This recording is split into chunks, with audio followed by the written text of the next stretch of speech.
Last week, I attended NAB 2025, where I went hands-on with the new Pyxis 12K, and I had the chance to ask a Blackmagic rep the question on the minds of many of us. Will Blackmagic ever make a Pyxis with built-in ND?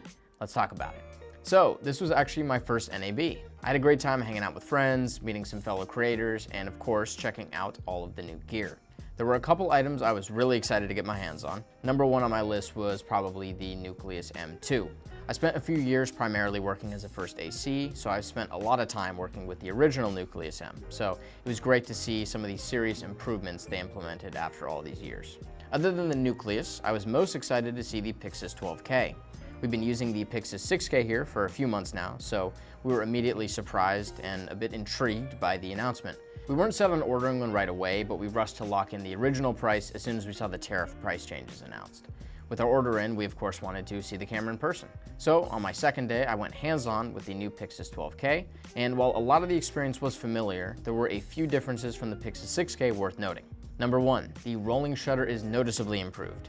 The Blackmagic rep mentioned it was about twice as fast as the 6K. Number two, moving through menus and changing shooting modes is significantly faster. Number three, the 12K has the same size body as the 6K, meaning all accessories will work interchangeably. All that said, one thing notably missing from the Pyxis 6K and now the Pyxis 12K is the internal ND that Blackmagic users enjoyed with the 6K Pro. With that omission still present on this new camera, we asked one of the Blackmagic reps about this directly. And while we weren't allowed to film the answers any of the reps gave, I took some notes that I can share here. Ultimately, the answer was pretty simple. With the size of the sensor and the size of the Pyxis body, Blackmagic couldn't fit a mechanical ND system into the camera. So, where does that leave us for the future? He told us that if ND were to be added to a future box camera from Blackmagic, it would likely need to be an electronic ND. However, at this time, he said Blackmagic isn't content with the current state of electronic ND systems, which is why they didn't implement that technology into the Pyxis 12K.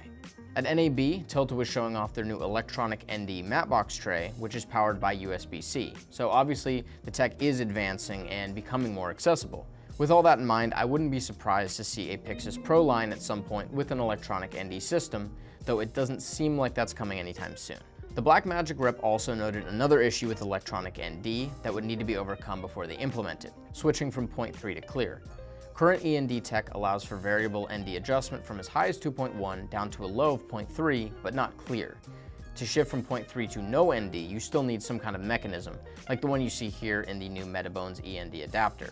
So, to anyone who's holding off on buying a Pyxis because you're waiting for a Pyxis Pro with built-in ND, I won't necessarily say don't do that, but just be aware you might be waiting a while. You should also know that there are ways to add variable ND to the current Pyxis. Our build here features the Mofage Poco L2PL adapter, which has a drop-in slot for variable ND control from 0.3 all the way to 2.1.